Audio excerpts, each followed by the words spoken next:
진심 어린 눈물의 고백이 나를 일으킵니다. 마가복음 14장 66절에서 72절. 예수님께서 잡히시던 밤, 대제사장의 뜰에서 한 여종이 불을 쬐고 있던 베드로를 향해 주목하여 이렇게 얘기합니다. 너도 나사렛 예수와 함께 있었도다. 그 말 앞에 베드로의 몸은 굳어버렸습니다. 사실 이런 질문을 받았을 때 예수님의 제자라면 예수님과 함께 있었다고 당당하게 말할 수 있어야 합니다. 그런데 베드로에게 이 질문은 자신의 믿음을 드러내 보일 수 있는 질문이었을지 아니면 예수님의 말씀대로 자신의 믿음 없음을 드러내는 질문이었는지는 베드로의 답을 통해 알게 되죠. 아마도 많은 이들이 예수님께서 잡히시던 날 밤에 이 같은 질문을 들었다면 평소 같으면 넘길 수 있는 질문도 마음이 힘들었을 것입니다. 바로 믿음은 세상의 도전에 대해 어떻게 응전하느냐로 판가름이 납니다. 세상의 도전에 주눅들지 않고 결코 말이 앞서지 않는 것, 그것이 믿음 있는 자가 갖춰야 할 모습입니다. 베드로는 자신의 내뱉은 말과는 반대로 여종의 질문에 부인하고야 말았습니다. 나는 내가 말하는 것이 무엇인지 알지도 못하고 깨닫지도 못하겠노라는 표현은 두려움에 사로잡혀 자기 방어에 급급한 자가 행하는 모습입니다. 그런데 한번 부인했다고 위기를 모면할 수 있는 것이 아니지요. 언제나 위기는 계속해서 찾아오기 때문입니다. 여종은 곁에 있는 자들에게 이 사람은 그 도당이라며 다시금 베드로를 압박했습니다. 아마도 베드로의 맥박은 한없이 뛰었습니다. 베드로는 두려움에 사로잡혀 한순간에 믿음 없는 자가 되어버렸죠. 하지만 머릿속에는 그런 생각을 할 겨를조차도 없었을 것입니다. 그만큼 두려웠습니다. 오직 이 순간이 넘어가기만을 바랬겠지요. 이것이 바로 인간이 가진 연약한 모습입니다. 그렇기 때문에 우리에게는 주님을 의지하는 믿음이 필요합니다. 우리의 힘으로 당할 수 없습니다. 베드로는 예수님의 말씀대로 또 부인하고야 말았습니다. 하지만 압박의 수위는 멈추지 않았습니다. 곁에 서 있는 사람들이 다시 베드로에게 너도 갈릴리 사람이니 참으로 그 도당이니라 라고 말하며 베드로를 예수님과 함께 있었던 자로 묶으려 했습니다. 그런데 베드로는 그 상황에서 저주하며 맹세하면서까지 예수님을 부인했습니다. 인간이 얼마나 연약한지를 볼 수 있는 단면 그 자체이지요. 그렇기 때문에 믿음은 한순간에 생기는 것이 아닙니다.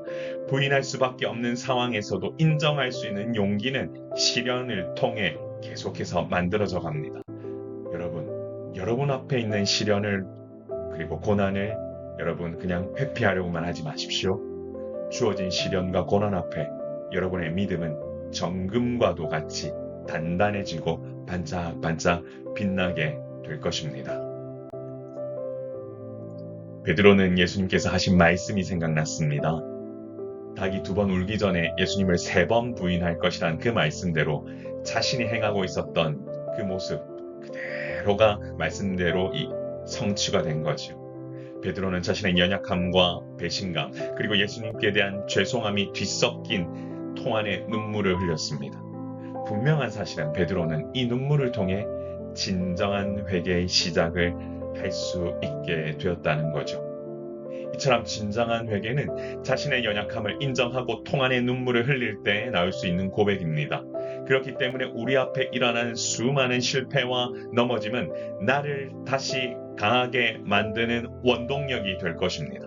그러므로 실패 속에서 겸손함을 배우고 회개를 통해 주님께 더 나아가는 주님의 제자가 되어야 합니다. 바로 주님은 그런 제자를 찾으십니다. 사랑하는 성도 여러분, 진심 어린 눈물의 고백이 나를 일으켜 세웁니다. 자신도 모르게 다가온 불안감 때문에 자신의 믿음 없음을 마주할 때가 있습니다. 그런데 주님은 이 모든 것을 이미 알고 계십니다. 주님은 나의 믿음 없음을 책망하실 때도 있지만 내가 다시금 돌아오길 기다리시는 분이시기도 합니다. 그렇기 때문에 자기도 모르게 맺히는 눈물이 갖는 의미는 크지요. 자신의 연약함을 놓고 눈물 흘려본 적이 있다면 분명히 여러분은 그 의미를 알게 될 것이고, 아직 없었다면 오히려 그 어려움 때문에 넘어질 수도 있다는 사실을 여러분 잊지 마셔야 합니다. 이처럼 우리는 삶에서 다가오는 수많은 실패와 넘어짐을 통해 주님을 만나고 주님께로 더 가까이 갈 수 있어야 합니다. 예수님을 부인했던 적이 있었던 제자 베드로는 그 누구보다도 자기 부인을 위해 힘쓰면서 살았겠지요. 그러므로 지금부터가 시작입니다. 주님 앞에 나의 연약함을 드러내며 조용히 주님 앞에 나가 기도합시다. 주님을 부인하는 연약한 제자의 모습에서 벗어나 주님과의 동행을 즐거워하는 죄가 될 수 있도록 주여 우리와 동행해 달라고 기도하며 나아가는 믿음 강한 여러분 되시기를 소망합니다. 사랑하는 성도 여러분, 이렇게 한번 기도해 볼까요? 주여, 나의 연약함과 불안감을 주님 앞에 내어놓고 눈물 흘리며 기도하는 주님의 제자가 되게 하여 주옵소서. 오늘도 이와 같은 기도를 통하여 우리 모두에게 주님 주시는 은혜가 있기를 소망합니다. 제가 기도하겠습니다. 존귀하신 하나님 아버지, 은혜를 감사합니다. 우리의 연약함을 이미 아시는 주님, 우리의 나약함을 이미 아시는 주님, 그럼에도 불구하고 그 길 갈 수 있도록 인도하시는 주님을 높이며 주님께 나아갑니다. 아버지 하나님, 우리의 연약함을 주님 그대로 내어놓으니 주여 은혜 받아주시고 우리를 후보 살펴주시고 은혜 내려주시고 한량없는 주님의 보살핌으로 더욱더 강한 믿음 허락하여 주옵소서. 우리 모두가 가는 이 길 가운데 한량없는 은혜가 충만하기를 소망하오니 주여 도우시고 함께하여 주옵소서. 오늘도 이 시간 우리에게 허락하여 주신 주님께 감사드리며 살아 역사하셔서 우리와 동행하여 주시는 예수님 이름으로 간절히 기도드리옵나이다. 아멘. 사랑하는 성도 여러분, 주일 오후 4시에 3시 50분부터 찬양이 시작되는데요. 이번 주도 동일한 은혜가 있을 겁니다. 그리고 함께 모여 주님 찬양하며 성찬의 은혜도 함께 나눌 수 있는 귀한 사랑의 샘물교회, 이곳으로 여러분들을 초대하고 여러분 주변에 있는 분들과 함께 많이 오셔서 같이 은혜 받는 시간 되시길 소망합니다.